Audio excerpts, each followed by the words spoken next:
Fall is finally here, my favorite time of year, and this is where we go all in on fall flavors.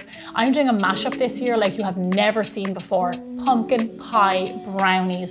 A layer of pumpkin pie swirled with rich, dark chocolate brownies. You are not going to want to miss it. First thing, preheat your oven to 350 degrees Fahrenheit or 180 degrees Celsius. So the first thing we're going to do is make our brownie layer.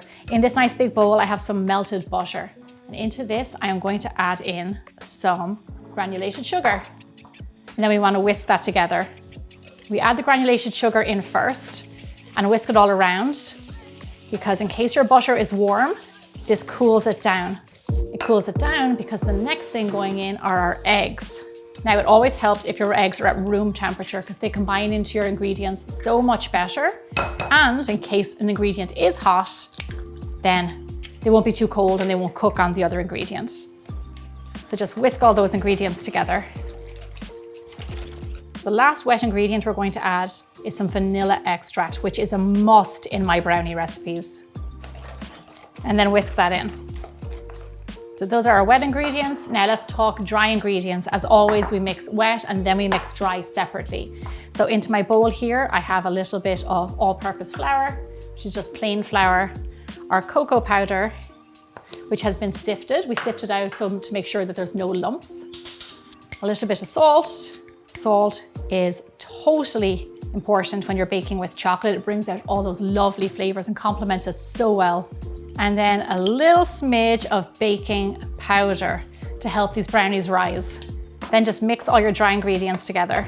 We mix these separately so that you can combine all your raising agent, your salt, everything nice and even before adding it into your wet ingredients. Now, when making brownies, it's really important to use good quality cocoa powder, not to be mistaken with hot chocolate powder. These are very different things. Hot chocolate powder is usually a lower grade. It has sugar and things added to it. So we want unsweetened, pure, lovely, good quality cocoa powder.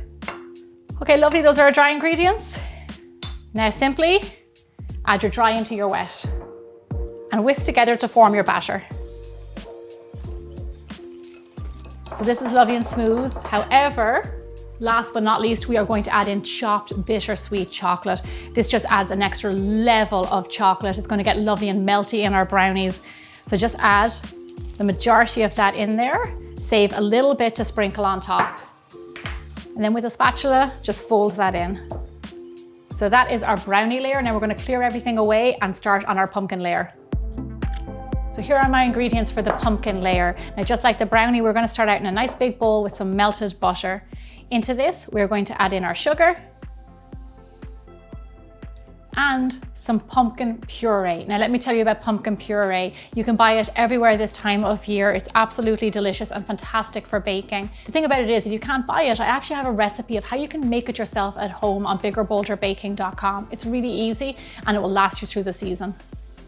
And then with a whisk, we're just going to whisk these ingredients together.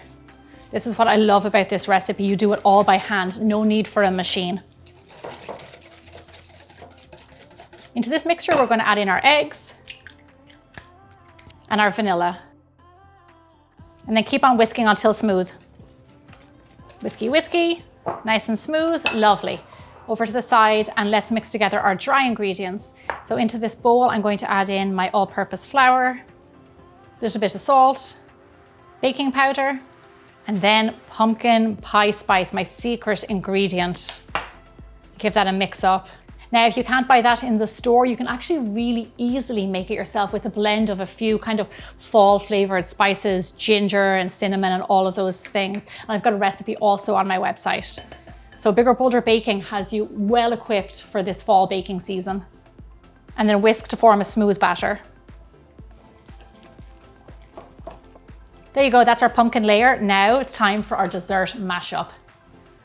So now we have everything that we need, our pan and our two batters. So here's what I'm going to do. I'm going to add a bit of the pumpkin batter into the brownie. I'm going to loosen it up and fold it in gently. And then when it's a bit looser, add in the rest of the pumpkin batter and then fold that in. Now be careful not to fold too much because you want to keep those lovely orange and brown ripples. You don't want to muddy them too much. You want to see that it's pumpkin and brownie in there. Once your batters are rippled together, then pop it into your dish. This looks great, and I'm such a fan of both of these desserts. I know I'm going to love this. Let's get it into the oven. Bake your brownies off at 350 degrees Fahrenheit or 180 degrees Celsius for roughly 25 to 30 minutes. Now, while I have you here, this is a great time to remind you to pre-order my brand new book coming out, Bigger, Bolder Baking Every Day. 125 new recipes and some perfect in here for the fall time. There is a link in the description box below of where you can pre-order it today. Our brownies are done, and it smells like fall and Thanksgiving and chocolate brownies all in one. Absolutely delicious. These look great. They don't need much time to bake at all, 25 to 30 minutes. You'll know when they're done because they're kind of firm underneath your finger, but they're still a little bit soft, which means they're nice and fudgy on the inside. So we have a surprise taste tester who just showed up out of nowhere, who's very excited to taste these brownies.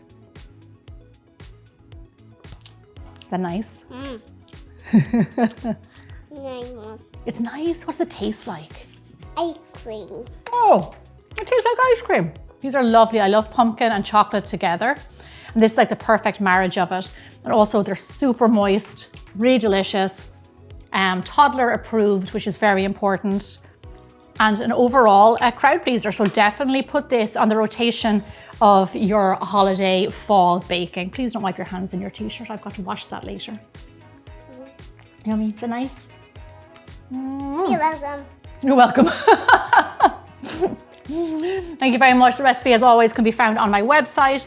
And I'll see you back here again soon for some more big and bold fall baking. I think you've probably had enough. Have you had enough, I think? No, I need some more. You need more?